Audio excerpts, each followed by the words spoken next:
Inicialmente, eu acho que até começar, eu vou começar um pouquinho antes. Eu ia começar como que eu enveredei pela área de informação. Porque eu sou química de origem e eu fazia pesquisa. E eu trabalhava no Instituto Nacional de Tecnologia. E nós fizemos uma coisa lá, que nós fomos participar de um projeto da Organização do Estado da OEA, Organização dos Estados Americanos, né, que era um projeto piloto de transferência de tecnologia na América Latina, para entender como que se dava a transferência de tecnologia na América Latina. E o que aconteceu? Aconteceu que nós negligenciamos uma coisa chamada informação. E perdemos um ano, porque o projeto que seguiu em 4 anos levou 5 anos para se desenvolver, porque nós negligenciamos como estava fluindo a parte dos documentos, das patentes, todo esse conhecimento registrado da informação mesmo. E aí nós começamos a ver que existia alguma coisa além da pesquisa só. E aí começamos a tentar analisar um pouco mais aquilo, e em paralelo a isso, surgiu a possibilidade de mudar, tivemos uma nova direção do INT, e como que a gente mudaria o papel do INT, e como que o INT iria identificar as necessidades também do setor produtivo por novas pesquisas. Aí nós montamos um centro de informação para micro e pequena empresa, junto com a Confederação Nacional da Indústria. E com isso aí nós começamos a fazer o INT foi o primeiro, foi assim que deu o grande impacto da área de informação tecnológica no Brasil, foi lá no Instituto Nacional de Tecnologia, com esse centro de informações tecnológicas. Então eu comecei a ver, porque na verdade fazendo pesquisa, a gente estava duplicando pesquisa desnecessariamente. Fazendo pesquisa, naquela época, na Austrália, já se gastava 80 milhões de dólares, se tiver levantamento, só em duplicação de pesquisa, onde já existia até patente, a tecnologia registrada. Então a gente estava jogando dinheiro fora. E aquele mundo dinâmico de ajudar a micro e pequena empresa me fascinou. Eu saí do laboratório e fui trabalhar com tecnologia, porque eu não queria ser...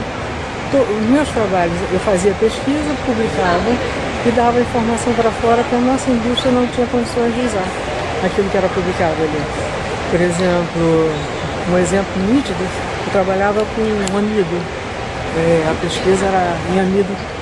E uma grande empresa de amido no Brasil, a grande produtora de amido, nos procurou lá no Instituto para identificar o que estava acontecendo, porque eles tinham exportado uma partilha de amido e devolveram toda lá nos Estados Unidos, devolveram aquela partilha. Nós falamos que o amido tinha oxidado. Tinha oxidado porque eles não estavam sabendo lavar o amido. E a gente estava desenvolvendo um derivado lá no laboratório de amido, um derivado comercial muito melhor que o metano, que protegia o papel à chama, filmes de amido, tudo altamente sofisticado, que a nossa indústria não teria nenhuma condição de utilizar. E aí nós seríamos mão de obra barata. Não estou tentando tirar a importância da pesquisa, mas colocando que eu achei muito mais dinâmico para mim sair trabalhando com informação para preencher esses gaps todos que a gente tem e poder ajudar realmente o pesquisador a sair buscando o novo e não a gente perder recursos e replicar pesquisas, né, já existentes. Aí a gente começou, montou o Centro de Informação para a Indústria, ele teve um sucesso enorme, o setor produtivo, como nós tivemos, ajudamos muito os micro e pequenos empresários, mas infelizmente por razões políticas esse núcleo acabou, esse centro acabou em 75. Acabou, aí seguimos adiante, né? Eu segui adiante, aí comecei a trabalhar, eu tinha feito mestrado em Ciência da Informação, aí comecei a vincular ao IBIC, fui para o CNPq. Nessa época começamos a trabalhar com informação para planejamento no CNPq. Nessa informação para planejamento, acho que é muito importante que nós trabalhamos muito com os padrões da Unesco, lidando com a Unesco, trabalhando, desenvolvendo metodologia de acompanhamento do projeto com o uso da informação intensiva, né? Então, um papel cada vez mais importante. Comecei a dar aula no IBIC, na pós-graduação, e aí com meu foco era muito informação tecnológica e pesquisa. Eu fazia pesquisas de usuários, estudos de usuários, porque para mim a grande importância foi o uso. mais do que qualquer coisa. O meu foco era o uso da informação. Eu acho que, gente, serviços de informação, tudo nós temos muito. A informação existe em abundância no país, mas o uso ainda é muito pequeno.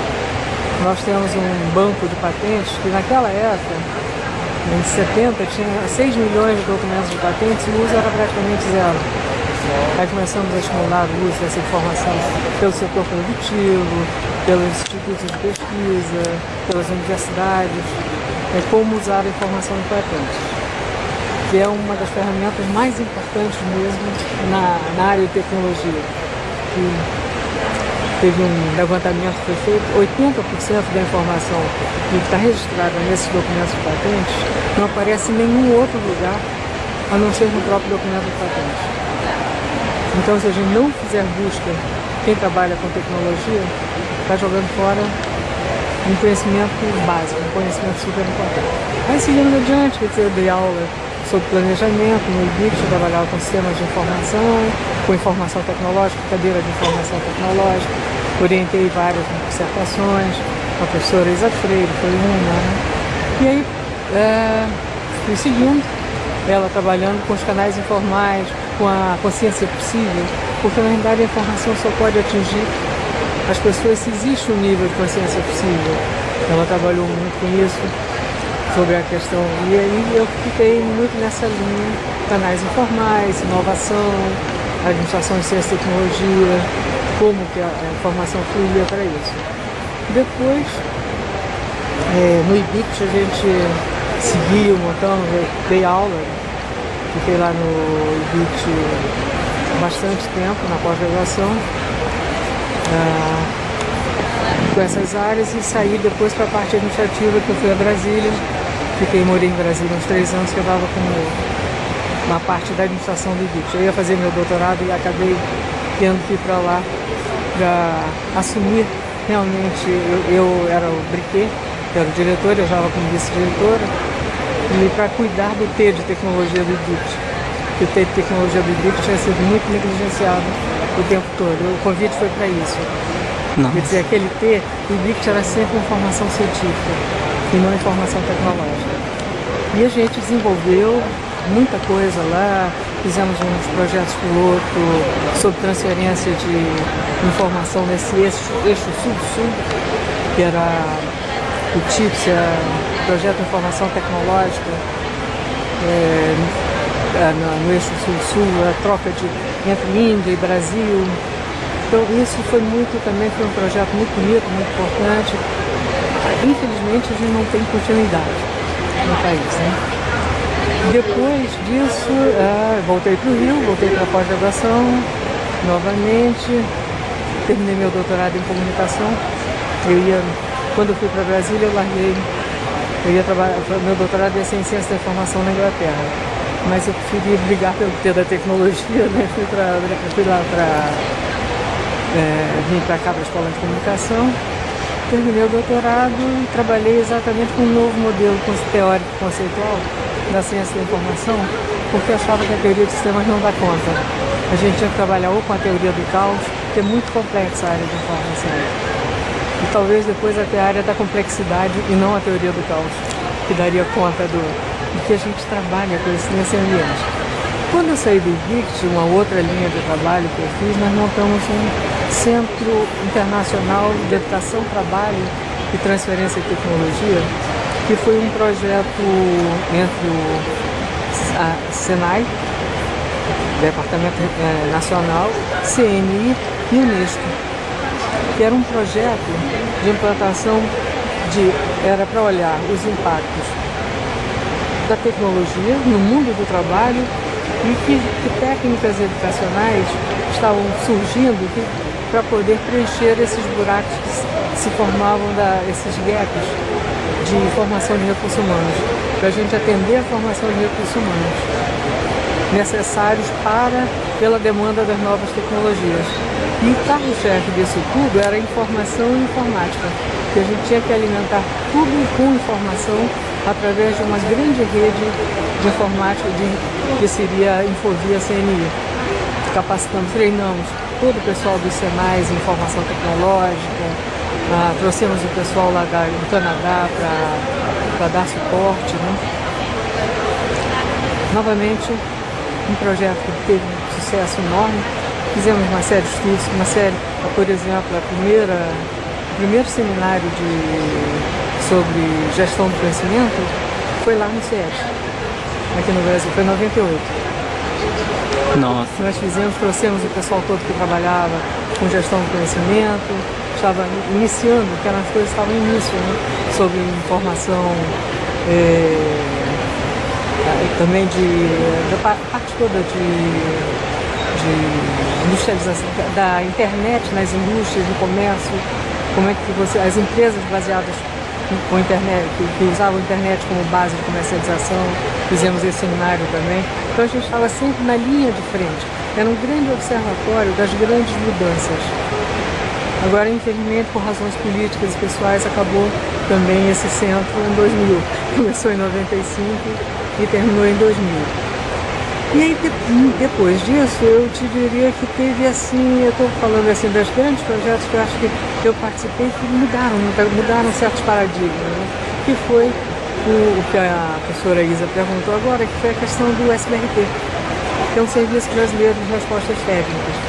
Porque o que aconteceu ao longo desse período todo, né, é que muitas ações foram feitas de governo, foram feitas ações de plano básico, desenvolvimento científico e tecnológico, com a parte de informação. Muito investimento foi feito criando redes de informação, serviços de informação setoriais, núcleos de informação regionais. Esses núcleos formou-se gente e depois isso tudo foi se perdendo. E o conhecimento que foi originado dentro desses núcleos também foi se perdendo. O que a gente procurou fazer com essa rede foram algumas instituições que se uniram, a UNB, o USP, o Senai, em alguns Senai São Paulo, Senai Rio Grande do Sul, eu posso até esquecer o CETEC de Minas, a Tecpar do Paraná, a Rede de Tecnologia do Rio de Janeiro, e teve também lá na Bahia meu Deus. ICT não. Não, é do Sistema S também, que é do SESI. SESI. Mas não era, depois eu lembro agora, falhou. E algumas outras instituições, Sebrae, deu aporte, isso tudo dentro de um grande marco, que era do Ministério de Indústria e Comércio, que estava querendo resgatar essas histórias todas. Ministério de Ciência e Tecnologia, Ministério de Ciência e Tecnologia, né? E o Ministério também, o MIDI, que era o Ministério de Desenvolvimento, Indústria e Comércio. Então, com esses dois ministérios, e o IBICT também deu suporte, que dava a base, hospedava a base de dados, houve a formação de recursos humanos, aglutinar aqueles recursos humanos que haviam sido formados ao longo daqueles projetos do governo. Por exemplo, o pessoal do CETEC tinha sido um núcleo setorial, o pessoal do Tecpar tinha sido um núcleo setorial, tinha abrigado também um núcleo setorial de informação tecnológica. No Rio Grande do Sul também, no SESI, tinha núcleos. E com isso daí a gente agrupava isso e resgatava as informações passadas e construía um grande banco de conhecimento, que eram todas as informações que já tinham sido prestadas e as novas estavam sendo prestadas ao setor produtivo de graça pela internet. Hoje existe isso, quer dizer, ele está comemorando 10 anos agora, né? E a rede as pessoas, microempresários, pequenos empresários, empreendedores ou empresários, empresas em geral, elas têm um problema, elas escrevem, acessam a internet, colocam o seu problema e a solução é dada de graça para elas. A solução técnica, às vezes até é uma solução mercadológica, né, uma parte mas mais técnica, foco em informações técnicas mesmo.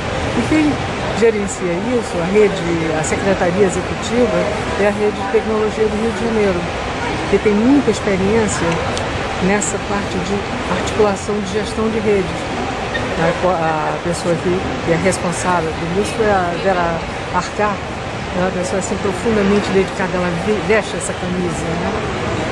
Então é um projeto que tem tido hoje, acho o banco, bom, há cerca de 3 anos atrás eu já estava com 10 mil respostas resolvidas lá dentro, respostas técnicas. E respostas em vários níveis. Por exemplo, nós tivemos um caso, vejo um vendedor, um dono de uma desses quiosques lá na Universidade Federal do Rio de Janeiro, o Anjinho. Ele tem uma loja de lanches, é um quiosque de lanches. E ele teve o vizinho dele estava vendendo sorvete mais barato do que ele. E aí ele ligou, escreveu para o SBRT, né? Tinha uma formulação, se tinha alguma coisa que ele pudesse fazer para conseguir um preço menor, porque ele comprava aquela formulação pronta. E aí se deu a orientação de que ele deveria fazer, que tipo de formulação podia ser feita. A única coisa que ele teria que fazer era comprar um liquidificador industrial, esse investimento uns R$600. Ele fez isso, aí conseguiu vender abaixo do preço do outro e se manteve com lucro, porque ali é que ele tinha um grande lucro no sorvete, atraía pessoas. Ele voltou a ter sucesso e pôde até seguir adiante sem nenhum problema extra. E o outro, que ele já ia demitir pessoas lá no Rio Grande do Sul, aí ele já trabalhava com plástico. Aí se conseguiu uma técnica que ele poderia utilizar melhor, em vez de demitir pessoas, ele contratou novas pessoas até, e conseguiu aumentar a produção dele. Esse tipo de coisa. E até pessoas mesmo que estão querendo dizer, olha, eu não tenho nada assim, mas eu tenho na minha casa uma quantidade grande de pés de bucha. O que eu posso fazer com isso? E aí você diz, olha, dependendo, você pode fazer bucha, pode fazer artesanato, vender para lojas, ou então usar as buchas. E aí a gente dá toda a orientação e isso tudo é de graça. Você tem vários níveis. E esse serviço está dando muito bom resultado, sempre. Outras instituições chegaram, eu acho que o Senai de Manaus também. Tem outras instituições agora, poucas ainda, e todos trabalhando de graça para atender o empresário. Quer dizer, de graça, mas tem, o aporte do governo e do Senai e do Sebrae também para apoio à pequena empresa é colocar bolsas de pesquisadores, a infraestrutura e tudo de graça para o empresário e para o empreendedor também. Esse serviço está aí e é pouco usado. Então, por isso, eu continuo com a grande preocupação com relação ao uso. O uso, para mim, é a coisa mais importante que a gente precisa fazer. A informação está aí. A informação tem, o INPI tem esses milhões e milhões de documentos de patentes lá dentro. O SBRT tem mais de 10 mil hoje, não sei exatamente o número de respostas técnicas dentro desse banco. Tem vários dossiês também, por exemplo, às vezes vários têm um tema recorrente, então se monta um dossiê e o pacote está ali disponível. Por exemplo, várias perguntas na época, tinha muito, o nome avestruz. Aí vários problemas com relação à criação da avestruz, o bico, alimentação, industrialização. Mas faz um dossiê com todas as respostas e mais ainda a legislação que existe para a criação. E monta um dossiê, dá para isso, ele fica lá disponível, seu conclusivo. Isso não se usa. Isso é ainda, quer dizer, não é que não se usa, mas ainda é muito pouco o uso que poderia ser lá. É isso.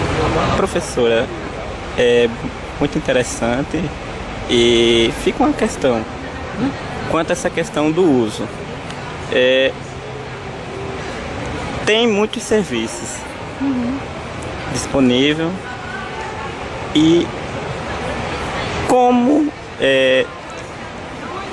fazer com que o usuário chegue a esse serviço? Olha, essa sempre foi a grande luta. Primeiro, quer dizer, eu não tenho uma resposta pronta, mas eu tenho as minhas inquietudes, né? Então eu vou te dizer o que eu acho que sempre foi. Primeiro, a prioridade tem que ser o usuário, nunca o serviço. Infelizmente, o serviço é prioritário das pessoas. quando deveria ser o oposto. O usuário é prioritário para o serviço. O serviço só existe porque existe o usuário. E o usuário precisa usar aquilo dali.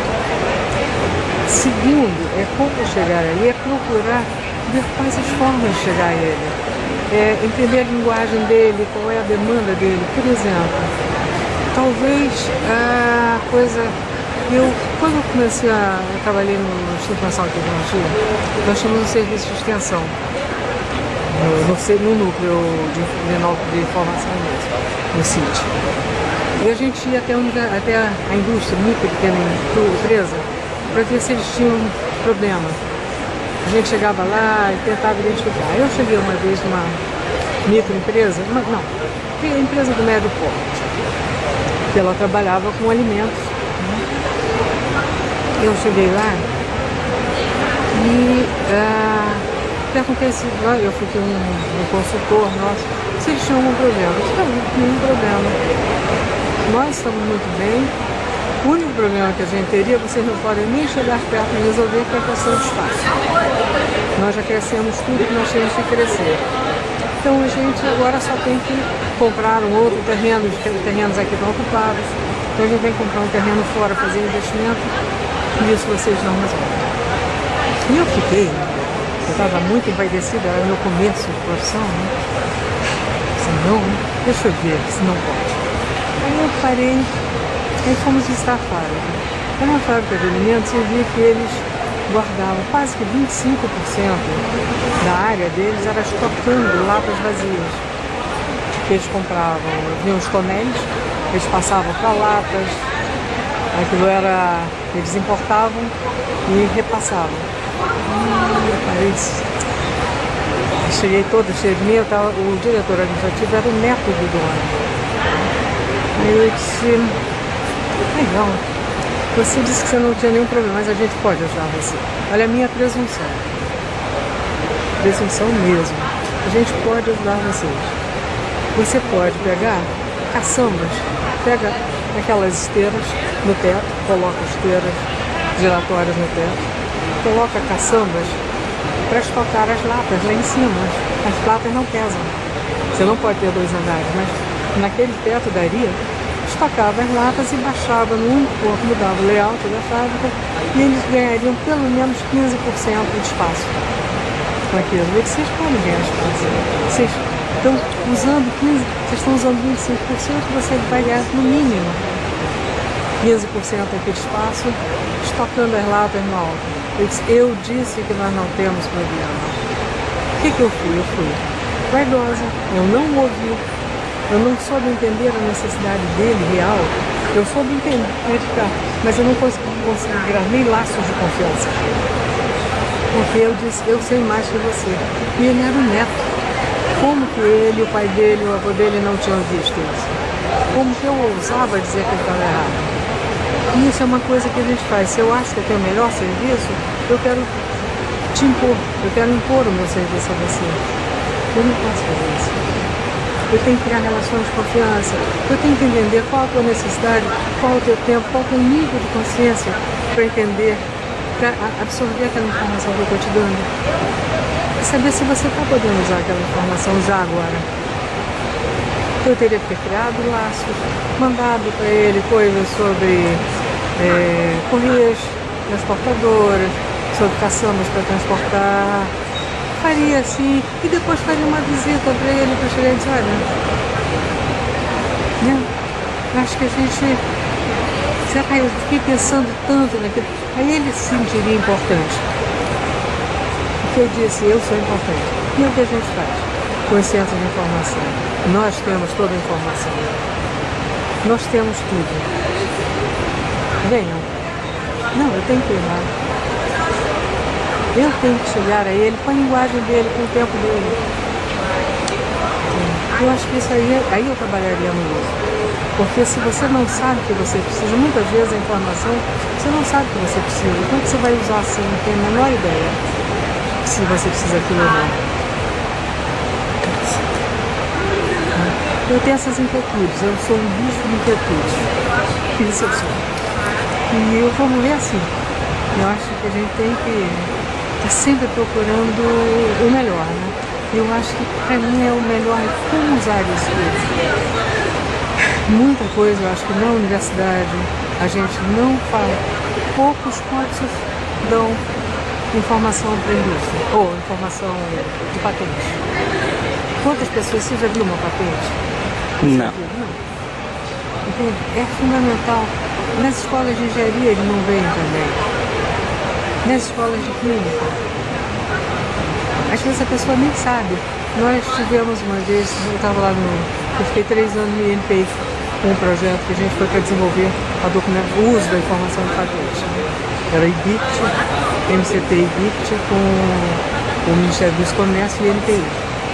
E aí chegou uma aluna de pós-graduação que ela estava lá e ela disse, olha, meu orientador exigiu, eu já estou com a tese fechada, a dissertação fechada, mas meu orientador insistiu que eu conseguisse esses 3 documentos. Eu sei que vocês não vão ter, são 3 documentos de patente.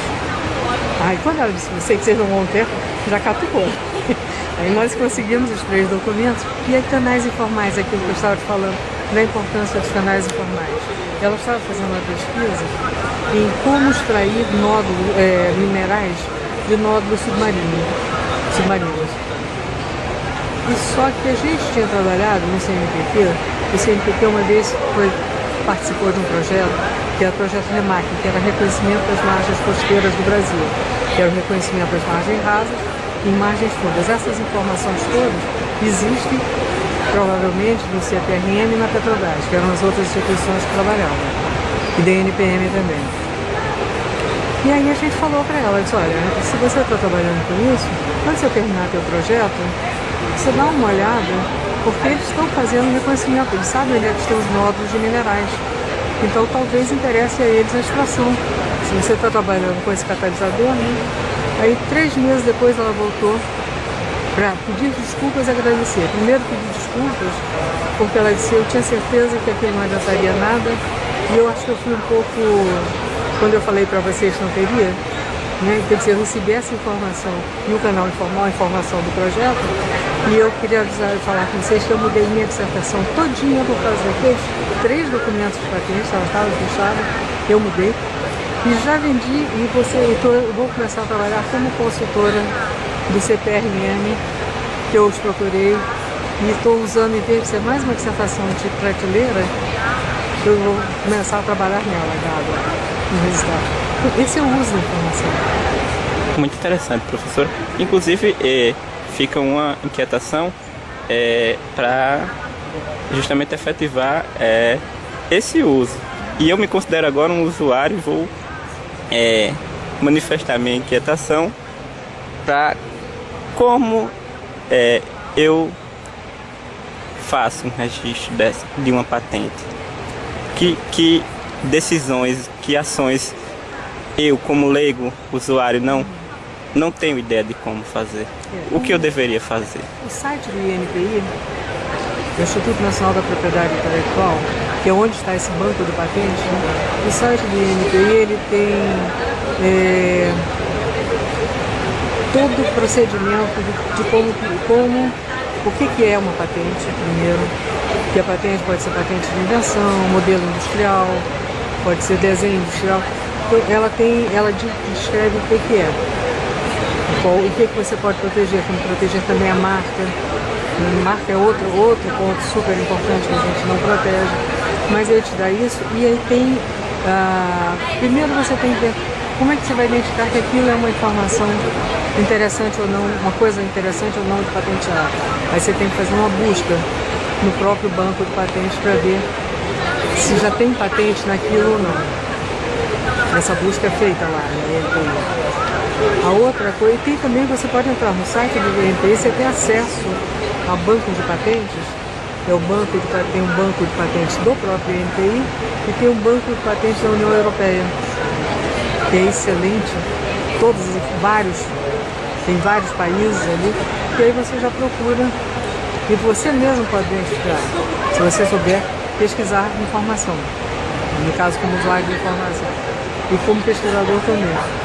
E aí, dependendo, uma coisa que é aconselhável é procurar um escritório de propriedade intelectual, Porque o escritório, às vezes quando você vai pedir uma patente, se você escreve, o documento é um documento, ele tem toda uma série de, ele tem truques, vamos dizer, existe uma coisa chamada patentante. E se você não tomar cuidado com a tua fala, porque é o patente, o que constitui um documento de patente? Primeiro, tem todo o estado da técnica, isto é, tudo, por que você está pedindo aquela patente, diz, a tecnologia, eu quero fazer uma patente no novo software, novo modelo de software. Mas a metodologia, o que existe atualmente é isso, existem tais tecnologias, hoje a fabricação de software é por tal modelo, por tal tipo, e isso é que é feito agora. Mas o que eu quero se caracteriza, aí depois você vai, o que você vai pedir é uma nova técnica que caracteriza o software ou um novo modo de usar o software. Nesse caso você pode pedir também um novo uso, né? Que é, aí você vai dizer que são as reivindicações. Você tem a descrição depois da tecnologia e as reivindicações que você está pedindo. E aquilo é que constitui mesmo um documento legal, são as reivindicações. Mas ele tem, então, informação técnica, informação sobre o estado da técnica até aquela hora, que é a parte também do uso, porque ela tem que ter, uma patente para ser concedida, ela tem que ser industrializável, tem que ser novidade. Então, é um documento muito completo para quem trabalha com tecnologia. E aí os escritórios de propriedade intelectual te ajudam a escrever isso, que é a melhor forma. Porque você mesmo pode anular uma patente e dizer, eu já apresentei isso em tal lugar, eu escrevi um artigo, e se você escreveu o artigo já não é mais novidade. E aí você viabiliza a sua patente. Por isso é que é tão importante que se trabalhe com propriedade intelectual na universidade. Quem vai ser inovador? Quem vai ser? Não, quem é inovador, né? Quem vai trabalhar, por exemplo, na área de química, na área de engenharia, e até mesmo novo modelo. Você sabe que a Dell, não aqui no Brasil, mas a Dell nos Estados Unidos patenteou esse processo todo administrativo dela de montar, de entregar coisas prontas para o cliente. O cliente diz o que ele quer. Esse processo, todo esse processo administrativo dela, de faz o pedido, entra no estoque e tudo mais, eles patentearam nos Estados Unidos. Muito interessante. Inclusive no website é feito tudo isso, né? No website nós fazemos tudo isso, né? Quando vamos selecionar o produto, né? Que tipo de produto, como é. Mas isso aqui no Brasil não é patenteado, porque cada país tem a sua lei. Isso foi nos Estados Unidos. Mas até isso, quer dizer, a gente tem desenhos, né? Nesse caso que eu estava te falando do Feixe Eclair, uma pessoa que estava pedindo, dizia que faz tecnologias, ele estava querendo novos usos, que era pegar uma sala dessas, fazer um macro Feixe Eclair para dividir a sala. Então você pegaria aquele Feixe Eclair tamanho grande para dividir a sala e colaria a parede com velcro. A outra era fazer microcirurgia com Feixe Eclair. Então, na hora que você colocava o marca-passo, em vez de fazer uma cirurgia, colocava um micro Feixe Eclair e cobria com uma pele artificial. Assim fazia um fecho. A gente pode ter muitos usos também, porque o uso é importante. Então, novamente o uso, a gente cai na palavra uso, né? Eu acho que deveria ser a grande tônica. Eu acho que ele fala muito pra gente. Outra coisa que prejudica o uso, eu acho que nós na área de informação, infelizmente, nós ficamos muito em torno de nós mesmos. Nós falamos muito para nós mesmos. Quando a gente deveria estar cada vez mais ter encontros. Nos eventos, por exemplo, quem trabalha com informação na área de saúde tinha mais é que estar participando de todos os eventos na área de saúde, para entender o que o usuário está precisando, quais são as questões. Tinha uma, não me lembro agora exatamente qual foi a empresa, que o pessoal da informação tinha que estar participando de todas as reuniões técnicas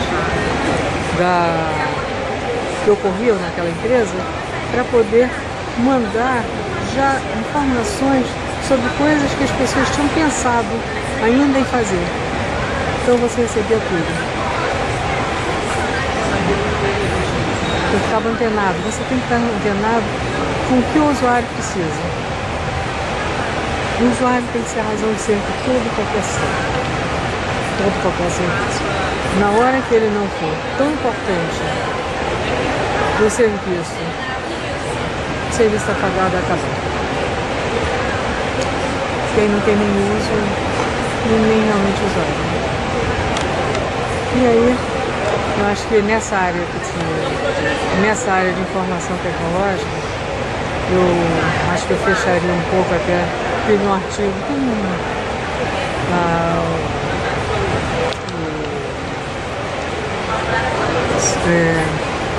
TIB, não foi só o TIB. TIB era um programa de tecnologia industrial básica, mas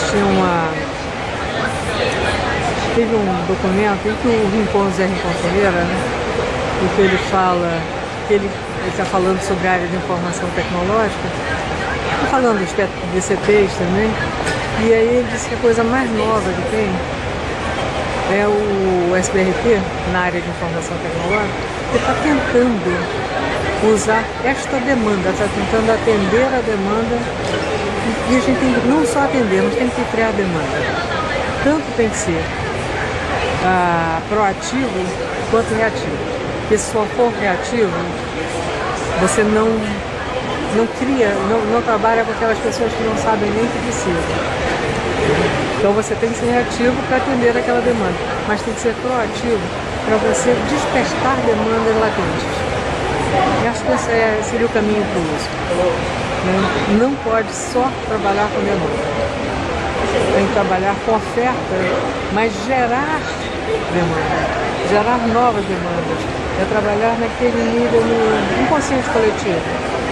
Então, eu disse, olha, por exemplo, eu começo a identificar uma série de problemas que estão ocorrendo num dado setor, aí eu tenho que trabalhar com o grupo setorial, responsável pela política do setor, e diz, olha, o setor de vocês está tendo esses problemas assim. A gente está identificando que eles têm vários, então talvez caiba uma ação do governo, uma ação setorial, para poder sanar esse problema. Aí você alavanca o setor. Porque não adianta trabalhar só no nível individual. Uma empresa, um empresário, você tem que trabalhar no individual e no setorial. E aí você alavanca o setor e cresce, vai para um outro nível superior. E aí você vai estimulando o uso cada vez mais. Se você alavanca o setor. E não só a empresa. Muitíssimo. É por aí um pouco. Muitíssimo obrigado, professora. Nada, eu fico contente pelo trabalho que vocês estão desenvolvendo aí pela ciência da informação também, né? Nós agradecemos demais e isso que nós estamos fazendo, né? Na realidade. Eu acho que é a nossa cachaça. E nada como fazer com paixão. Eu acho que a única coisa que eu diria é façam o que quer que seja com paixão. E aí tudo dá certo. Todos os caminhos se abrem quando você está fazendo com amor, com integridade, com ética. Tudo dá certo. E a paixão é fundamental. Sem ela,